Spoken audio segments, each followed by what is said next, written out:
तर ईव्हीएम विरोधात ज्येष्ठ समाजसेवक बाबा आढाव पुण्यामध्ये उपोषण करतायत। आज शरद पवारांनी त्यांची उपोषणाची भेट घेतली होती, ते आपण पाहिलंच आणि त्यांच्याशी चर्चाही केली। मात्र महाराष्ट्राच्या निवडणुकीमध्ये पैशाचा वारेमाप वापर झालाय। मतदान करताना बटन दाबल्यानंतर आवाज येतो की नाही यातही शंका असल्याचं बाबा आढावांनी म्हटलं। आम्ही इतक्यात थांबणार नाही, ईव्हीएम विरोधात लोकांना रस्त्यावरती उतरण्याचं आवाहन देखील करणार आहोत असं आढावांनी म्हटलंय।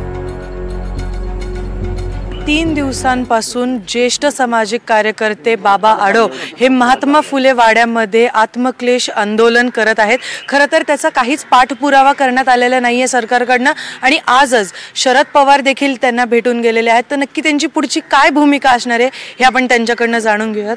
बाबा, गेले 3 दिवस तुम्ही इथे आंदोलन करत आहात, त्याच्यावरती काहीच पाठपुरावा नाही त्याच्यावरती काही प्रतिक्रिया आहे, तर इथून पुढे तुमची काय भूमिका असणार आहे?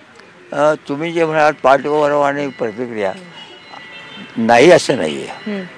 उलट हे आंदोलन दिल्लीमध्ये पोहोचलं आहे, महाराष्ट्रात तर पोहोचलंच आहे।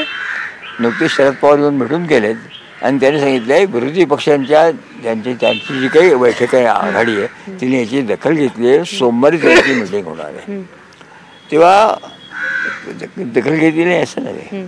महाराष्ट्रामध्ये सुद्धा अनपेक्षित मी त्याची काही तयारी केलेली नाही आहे, जाहीर केलं आहे।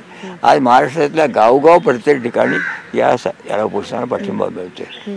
लोक एक प्रकारे काही म्हणा पण रस्त्यावर आहेत आणि याची दखल सरकारने घ्यावी असं मी मागणी करणारच नाही।